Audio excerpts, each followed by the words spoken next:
Hello FPL managers and welcome back for another video. My name's Jack and today we're going to discuss our GameWeek 14 transfer plans. Don't forget to leave a like and subscribe to show support for the channel, and also click the notification bell so you guys don't miss any future uploads.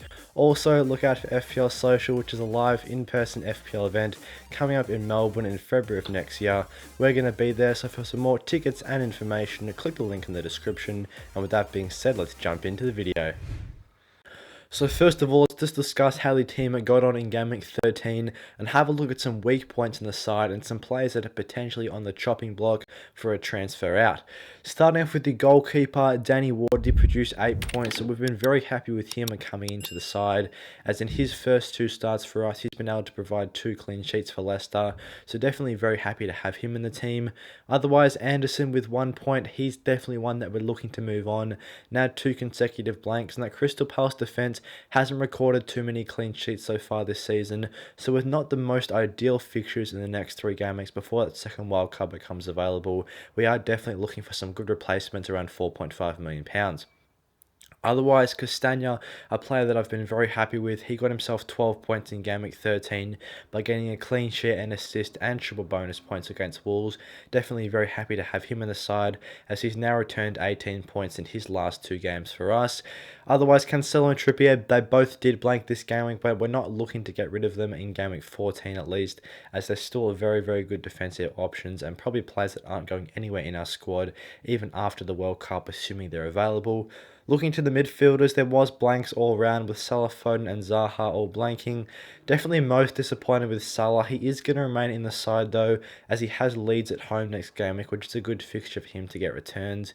But still not an ideal amount of points he's been recording recently since we've brought him in, especially considering how much money we spent on him since we got him into the side. 2 consecutive blanks for Liverpool. Foden and Zaha though, not too fast that they blanked, obviously, as they are a bit cheaper and they've still got good fixtures coming up. Foden, I was surprised that he was benched for Manchester City, but he should be starting from game weeks 14 through 16, and he has been very good when he's getting those starting minutes for Man City. And Zaha still has a decent couple of fixtures from an attacking perspective coming up for Crystal Palace. Mitrovic, definitely one I'm very happy with in the forward line. Now 3 goals in his last 3 game weeks for Fulham. Unlucky not to jump on bonus points once again for them, so still very keen to have him in the team. Haaland, not going anywhere in the squad the whole season. 26 points on captaincy. Very happy with him. And Harry Kane also not going anywhere. Probably the most set and forget player in the team apart from Haaland right now for our squad. He got himself 8 points with a goal and 2 bonus for Tottenham.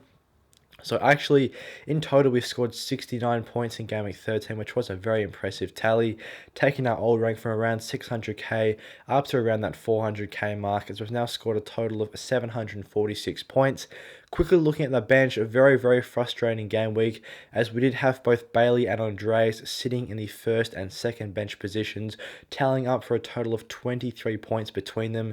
We did discuss in our team selection video that we were looking to potentially drop Anderson for one of those players to start. We did end up choosing to go for Anderson against Everton away. Crystal Palace couldn't get the clean sheet, and both Bailey and Andreas did haul, so definitely a bit unfortunate there. But now let's have a look at some Anderson replacements.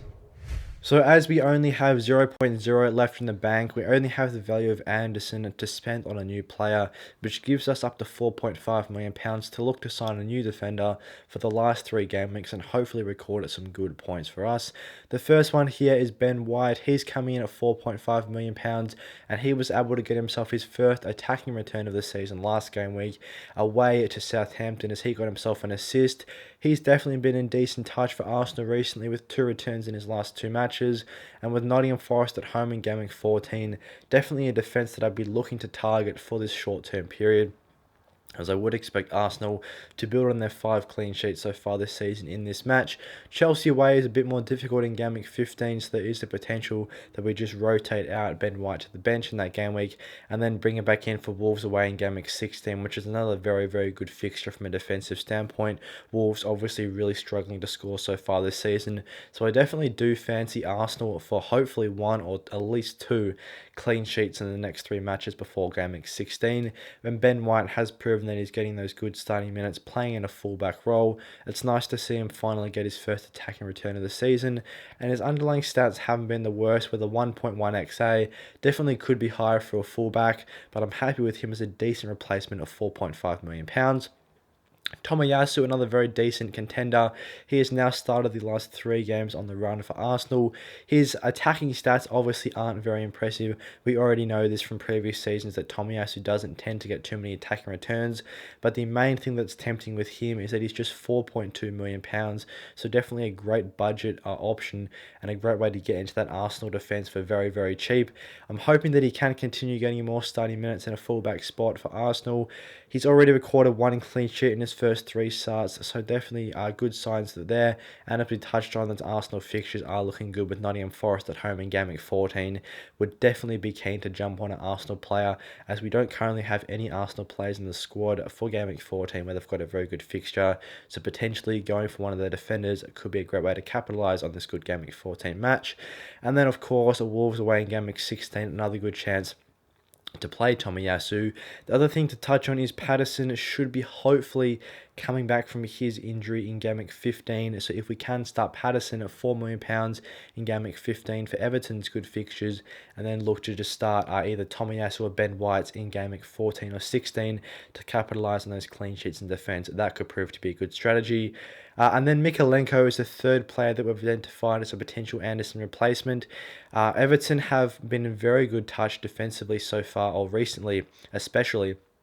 And they're coming off a clean sheet last game week as well. Mykolenko actually got a double-digit return last game week, as not only did he get a clean sheet, but he also provided an assist and jumped on bonus points for Everton. So for a player of £4.5 million that's nailed to start in that side, he's got decent underlying stats as well, with a 0.42 XG and a 0.4 expected assists. A decent player that can offer good attacking potential and good all-round defensive potential there as well. And with Fulham, Leicester and Bournemouth as his next 3, definitely 3 good opportunities for some more Everton clean sheets there. Probably the best fixtures from now until Game Week 16 out of most sides, I would have to say. Especially from a defensive standpoint, obviously facing 2 out of the 3 newly promoted sides in the next 3 game weeks could be a great chance to jump on Mykolenko. If I was looking at another Everton defender, also Tarkowski could prove to be a good pick at a little bit cheaper. He's getting those consistent starting minutes. Probably has slightly less attacking potential than Mykolenko, but he is a little bit cheaper and he's just as nailed on. So definitely could be worthwhile having a look at that Everton defence as one to target for the next 3 game weeks as a good replacement for Anderson, as a lot of their defensive assets are very, very affordable and can give me lots of money in the bank. When I look to use the wildcard in Game Week 16 and onwards, it should give me the maximum amount of money to spend in the squad, which is good for that extra flexibility after the World Cup. Thanks for watching today's transfer plans for Game Week 14. I hope you guys enjoyed the video. If you did, don't forget to leave a like and subscribe to show support for the channel. And also look out for FPL Social, which is coming up in Melbourne in February of next year. So for tickets and information, click the link in the description. And with that being said, I'll see you guys in the next one.